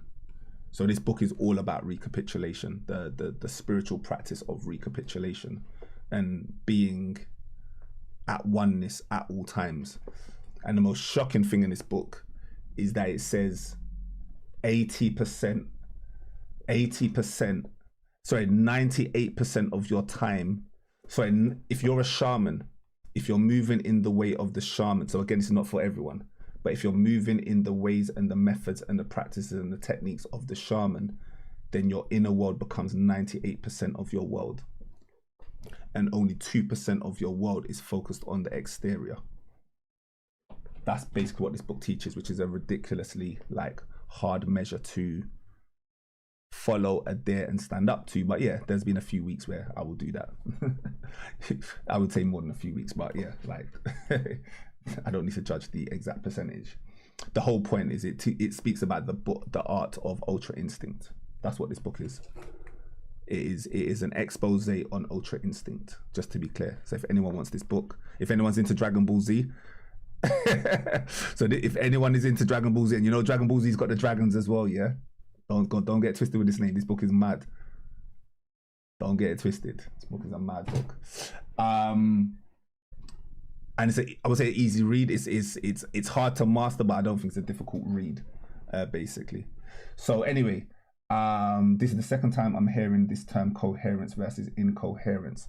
Yeah, this is what we speak about. So yeah, if you subscribe to this channel, I proved last week, I basically spoke to ChatGPT I had a chat in ChatGPT that had over 300,000 words. This one chat. This was me breaking out my whole sovereign expose, all of these documents that I'd built, all these models and frameworks and I know. Oh no, that's something else. Can't see that. Ooh, still can't see that. Yo, secret things. That's a cool one though, isn't it? We're about to finish soon. This is a cool one though, isn't it? The moon. I ain't even dropped this one. With the moon. That's how we're seeing the moon. Yeah, I got to do a whole video on this, people. that moon drop, my new understanding of what the moon does and how the moon works and how it controls emotions, the emotions of man. Yeah, brother. Brother. And controls time. Bro, I'm not even joking. Just this thing here. This is a 3-hour lecture. Easy to break this down.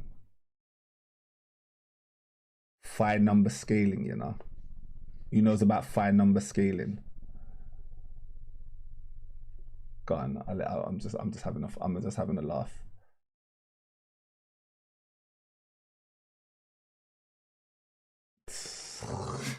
Jeez. We're showing off, people. We're just showing off a little bit. I will teach it at one point. Like that one there was a key. Like that one there was the start of something major. But again, it's encoding. What that document was the first idea. Was an idea, well, not first idea, was an idea about the moon and me understanding the moon on a different way in terms of how it affects your subconscious mind, into like how it speaks about coherence, which is the phi ratio. So when we're speaking about coherence, Ava Truth, 30. When we're speaking about coherence, we're basically, from a numbers perspective or from a geometry perspective, we're talking about the phi ratio. The reason why we say the phi ratio is because the phi ratio, 1.618 or 0.618, depending if you're upscaling or descaling. The reason why is because that ratio is the perfect scaling ratio. There is no, and that is a universal scaling number. A universal, that's why you have spiral galaxies that are on the phi ratio, because it is the most perfectly harmonic and coherent number on the universe, in the universe. And it's not even a number, it's a ratio. The universe doesn't speak in numbers. The universe speaks in ratios. I haven't even done, there's no metaphysics. This today was a philosophy conversation, really. It was more of a conversation on philosophy. But that coherence term, when you understand these philosophies, but that's my whole point though. This is what I'm trying to say. I'm not just reading books on philosophy, on coherence. I'm reading a book on philosophy about coherence, and then I'm studying wave mechanics and wave interference and constructive and deconstructive wave interference. Because how can you understand coherence without understanding how things interfere with things that are coherent, and how coherent things make things that are decoherent more coherent? And so we have to get into wave mechanics. We don't have to, by the way. You know, I'm nerdy with my stuff, or we go no stone unturned with my stuff. So we get into wave mechanics. We then get into sacred geometry. Okay, so then what is a perfect? We then get into fractals. You see what I mean? So like all of these things then allow you to map out how to be coherent in thought. I'm really doing all of these things. Yeah, at some point there's a fascination, there's an interest, but really what would be the philosophy of it? What would be the wisdom that I would be able to extract from me looking at the phi ratio, from me looking at the golden ratio, golden triangles, golden means, golden everything, golden spirals, whatever you name it, it's all golden. It would be so I can make my thoughts more coherent. How do we become wise? What do? We study nature. So we look at the reoccurring pattern in nature. Okay, there's this reoccurring pattern. We map it out. We map out the ratio. Okay, cool. We get the number. It's this phi ratio number. Boom. Okay. How does that allow me to study myself? How can I use that phi ratio to study myself? What do I do then? I go buy a phi ratio ruler. I go upstairs. I have a phi ratio ruler. I map out my rituals, and I do a sacred grids, and I put my crystals in the phi ratio ratios. Do you see what I mean? And then I sit there and I feel the energy. And then we feel the energy. Okay, cool. So what does coherence feel like? The universe exists to feel itself and to know itself, or to know itself. Can't do one without the other. It is a consubstantial relationship. They work in tandem with one another. So yeah, that's basically it. One of my shortest lectures, really. I'm going to just show a few things just because I've got a bit of time. So if anyone wants to stay and see a sneak peek of some tools and some things that I'm building, I think I'm going to do that today, because I said I was going to do it last week, and last week I was so I spoke so much, you know, with the slides and stuff that I didn't really have time to show any things that I'm building. So I'll tell you the first thing I built.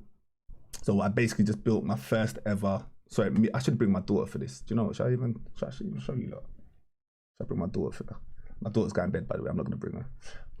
Actually not coming to the YouTube channel, privacy and all them things there. But shout out to Arisha.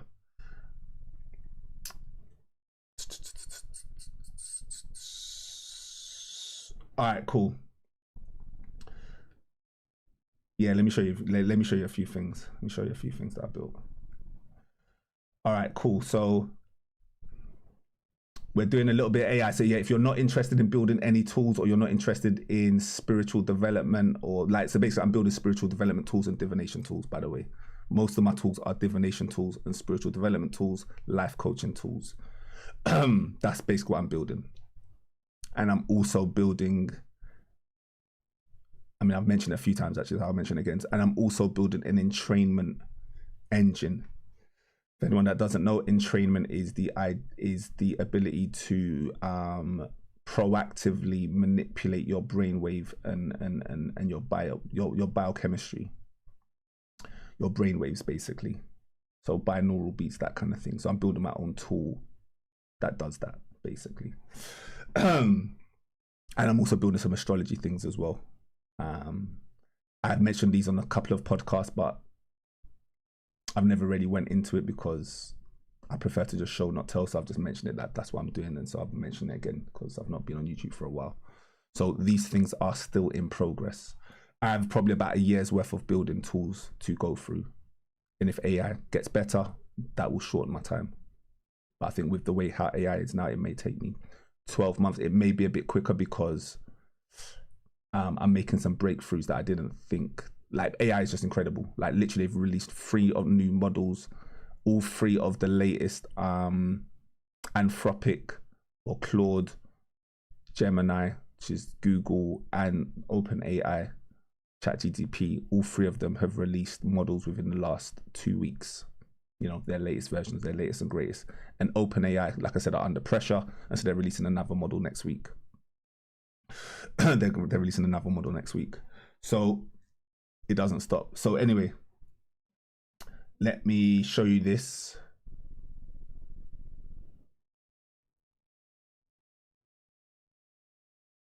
All right, cool.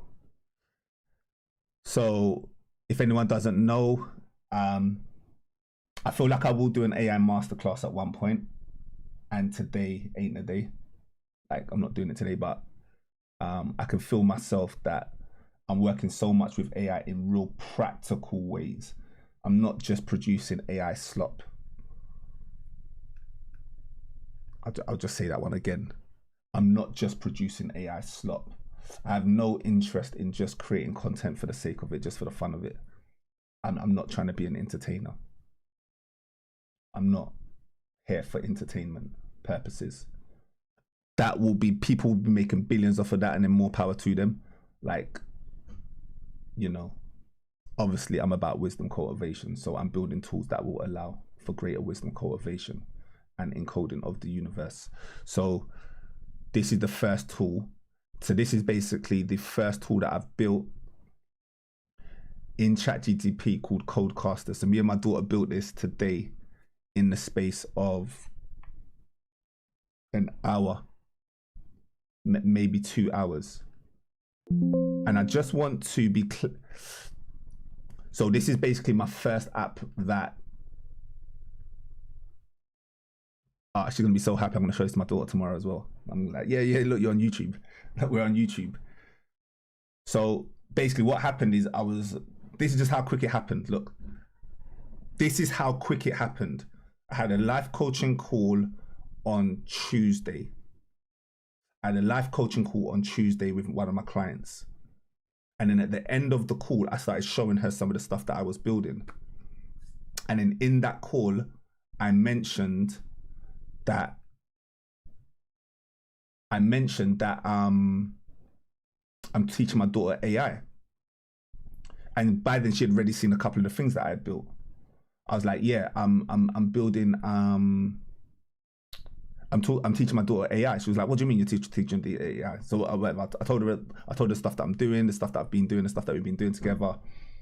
I'm already showing her, and this person is also into AI. You know, they're content producing with AI right now. So they're using different tools like HeyGen and whatever. I'm not really using that stuff because I'm not quite there yet. I'll get to the content producing stuff later. We're not quite there. So anyway, my whole point is, she's like, oh, would you be able to teach that? I said, no.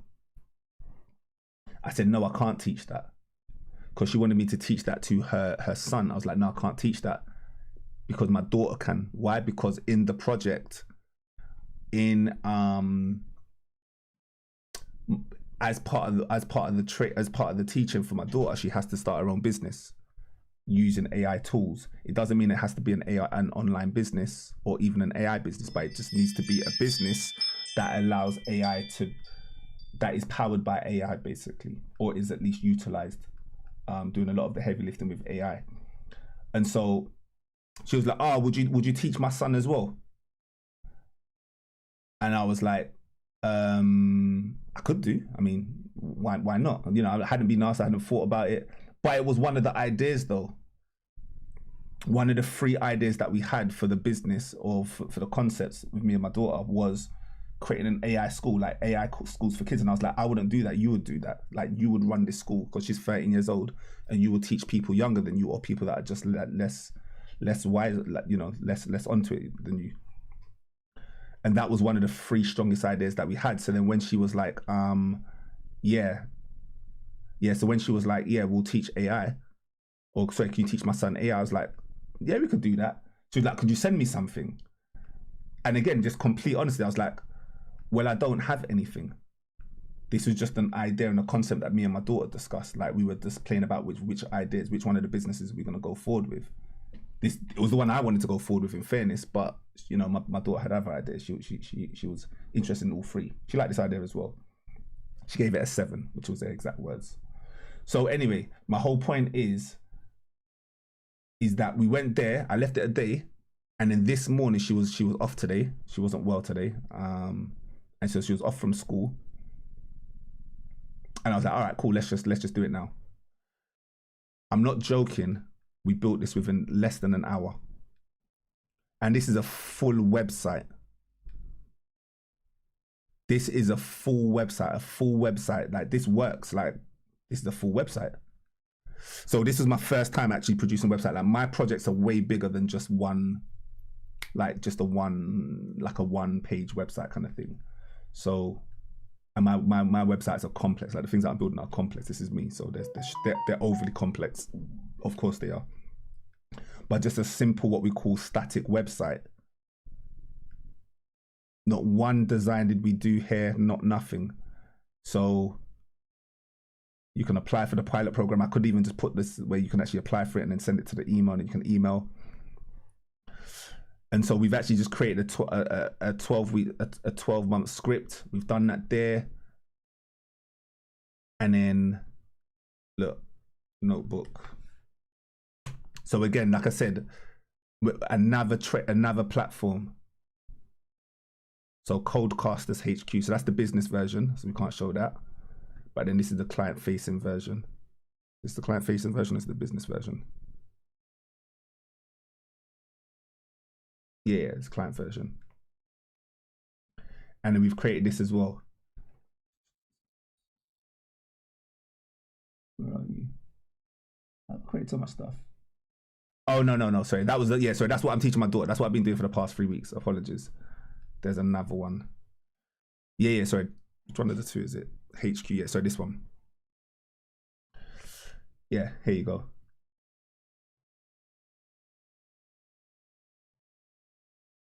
Boom. And then we've got the Codecasters.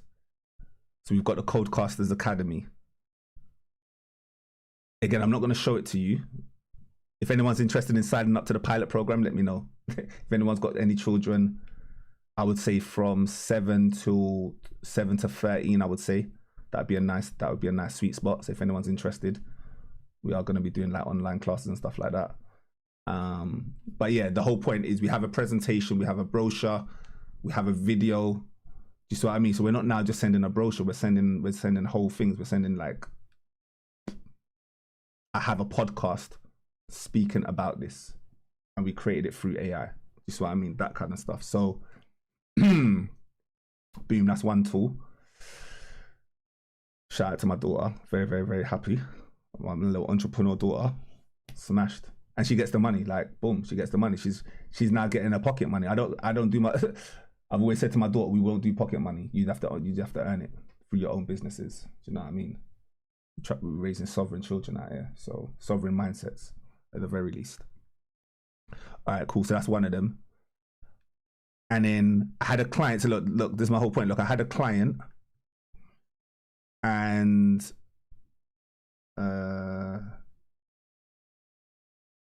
open folder.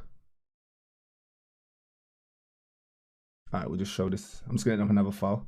I'll probably do one more file, and then we'll get out of here. Do one more vibrant entertainment. And then what did we build today? And then there's the thing that we built today. Right, cool.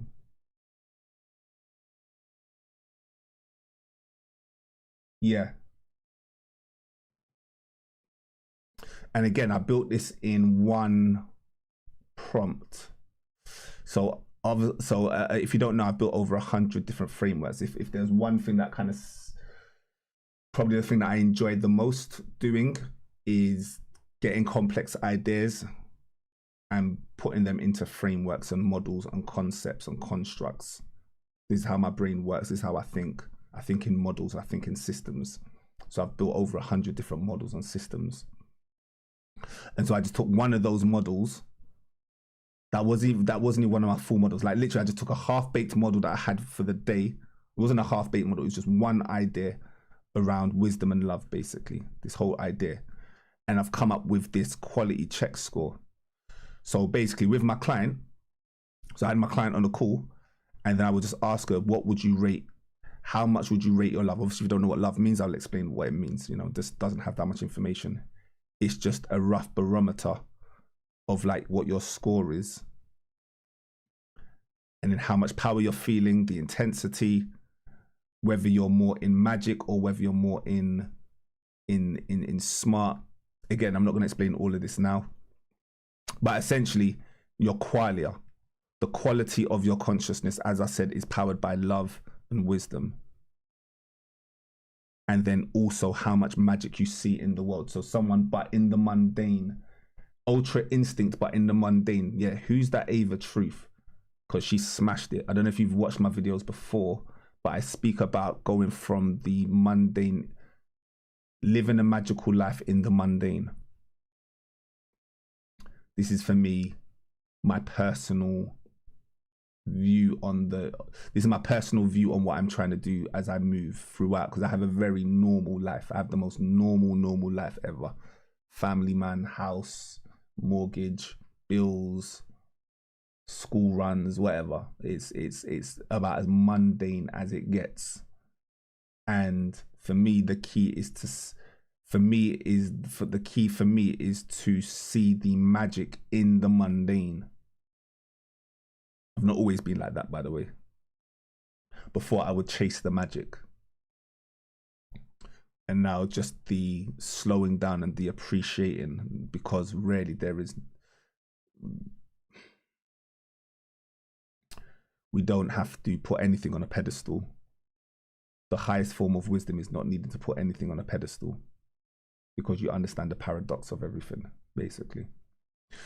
And so in that, we basically understand the usefulness of a smart objective versus magic objectives. Yeah, this is a concept I'd have to explain, because I have these. This is one of my frameworks, my magic framework, how to live a magical life, basically. And then you have something called smart objectives, which is how to live a logical life. And so this is the tension point between how much magic you have in your life and how much you're living intelligent, which is kind of like what we're speaking about today. This would be the main metric for what we're speaking about today in terms of this pool with AI. So when you're using AI, are you just becoming more like this, or are you becoming more like that? And then here you can obviously see that it's getting more stronger as it gets more magical, and then dimmer as it gets more weaker, as it goes into the smart. And then we've all got these tensions. So money tensions, which is currency, which is value. So we could even set a value tension, a nervous system tension, relationships tension, time pressures. And my whole point is it gives you this score, your resilience index. I would actually change the name of that. I didn't even ask it to do the resilience index. Again, I didn't give it everything. It had to pick its sense out of nonsense. But essentially what we're doing is if we're speaking about the meaning of life, then even though raising children is expensive and they got snotty noses and they're annoying half the time and always crying like crybabies, you know, it's like children and things, innit? I'm joking. I'm half joking. So anyway,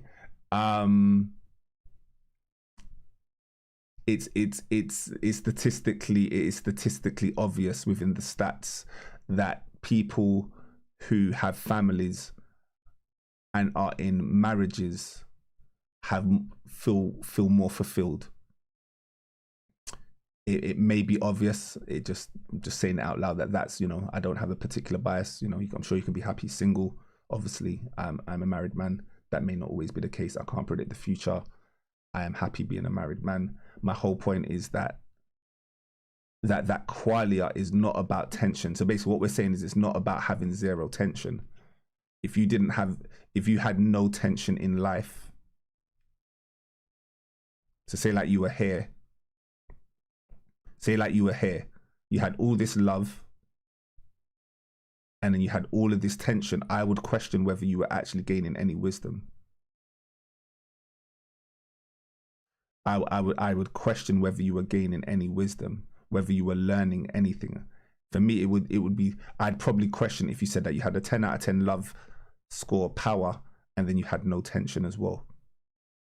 You know, so what I'm basically trying to say is that the caricature of spirituality, the naivety of a egoic spiritual mind would make you think that this is the perfect attainment, that this would be the perfect attainment of spirituality, which is a 10. And this is where I probably would like change it. Again, I didn't even ask it to do the algorithm. I just gave it a little bit. So really what I would actually say is that there should be some form of tension in order to create, basically. My heaven is imperfect to a degree. And so, yeah, if you were in, and then look, it just, okay, so one thing I didn't ask it to do is presets. So it basically, the AI itself just built these presets in. I did ask it to do this, the tension field.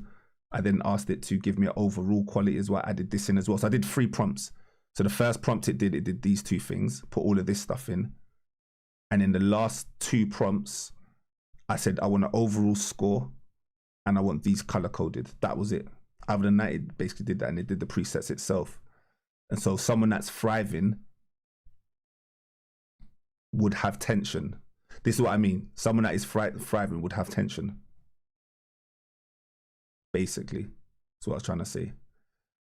Thriving, 8.3. What I'm basically trying to say is if you was at 10, then there would be nothing to do. That's basically what I'm trying to say. So yeah, I have no desire to be a 10. We just cultivate wisdom for.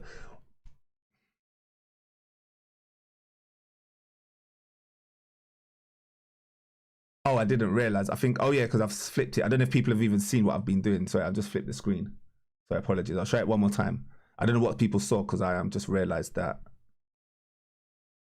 I have a button that I press that changes the screen of the camera, but then also scrolls down. And so it does 2 things at once. It's a conflicting button. And I always forget to program it. But yeah, there'll be times when I switch the screen when I'm not supposed to. Apologies, people. But yeah, anyway, here is the tool. Hopefully people were seeing the tool. Because I was talking about basically if you did a perfect 10 and you did this here, you would get a high score of all 10. But then you would build no resilience. So your qualia score would be high, but because there's no tension, you don't really build resilience. It's like you haven't really created the antibodies. You really haven't created anything to what about when things go sour? Do you see what I mean? So if you lived a life where all of these were at 0, all your tension fields, then you wouldn't be able to create no music. You need tension in order to create music. So it's basically why I was saying the number 10, or the word 10 is one of my favorite words. We're saying tension is needed for music.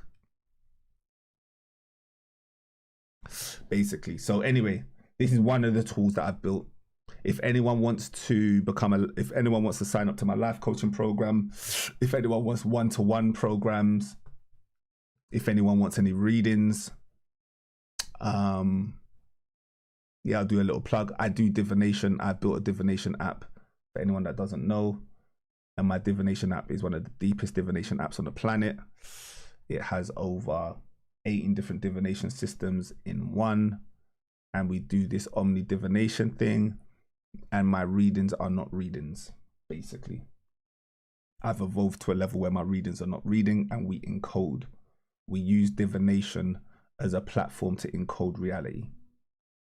So if you want to do that through a reading, then you would come to my place, because yeah, my last 6 or 7 readings that I'm doing, they're not readings on in any imagination of any book I've ever read. So that's a little plug, but you gotta experience it. Like it has to be experienced. I can't even explain to you my last 2 or 3 readings, like how cosmic they go, how, I don't know. I need. There was a time when I did actually put it into words. Like I did come up with some words to describe it, but I can't remember. This was a couple of months ago. I was just contemplating how participatory they are and my style. You become an active participant in your own discovery, basically, and I just become a guide to get you there. It's almost like a subconscious regression, but through a reading. Like I've just created my own lane. I don't even know what to call it, to be honest. It's just crazy. But you can only do that. In my opinion, you can only do this. I won't say you can only do this, but I've created my own divination system. And so the level of creativity that I have with it, because I'm not following any rule book on how a reading should be, it's just allowed me to just push the boundaries of what a reading actually is. I should speak about it more, to be honest, because more people should really experience it. It's brilliant. And yeah, then we do life coaching. Yeah, you've seen a bit of a style of it today. On a one-to-one level, we focus more on implementation. So basically now, where I'm shifting, and I've had this idea for 2 years, and it's just become 100% cemented over the past, I'd say, a few months, let's just say, which is I no longer feel the need to charge for information. I have zero desire to charge for information unless someone wants to bring me on their platform and, you know, do a class and course and all that kind of stuff. I would charge for implementation. Like, wisdom is an applied science. Philosophy as just as in a nutshell today, just remember that today is about understanding philosophy and wisdom cultivation from an applied science perspective, from a practical perspective. And so the information, that how can I charge for information in the age of AI? It just makes me uncomfortable slightly. Like there is an argument for it, because I've obviously spent 20 years learning this stuff, 25 years, I don't even know, learning this stuff. And, you know, I can save you time and so on and so forth. But that saving time is from a practical application perspective. So I'm very happy to charge a very high price for practical application, because we have walked these paths. We have felt, this wisdom is felt through pain, love, and suffering, through stories, through narrative, through places, people, and being. Do you see what I mean? And that's what I put a value on. I don't put a value on data. Cool. So you get my drift. So yeah, I want to respect the time. I think I've only ever done 2 short podcasts, maybe 3. And I'm really, really, really happy that we've still got people on the chat today. It was a bit of a last minute notice one. Like I said, I woke up this morning and still didn't have an idea. So, you know, and then I was working with my daughter on the website and stuff like that. So I gave that a priority instead. So I didn't really get this message out until late. And I didn't really promote on the channels that I normally do as well. So I'm just happy to get information out right now. I'm really, really pleased. I'm in a good place. I love you lot all. And yeah, reach out to me, man. Don't be scared to reach out to me. I'm very, very open, very available. Although, yeah, very open and available for the right time, for the right ask. So yeah, reach out. Peace and love, everyone. And I'm gonna go get my cup of tea, relax, and for once have an early night. We're working on some secret projects, people. Working on some things. We're working on some things. That's all I can say. So anyway, peace out. Love.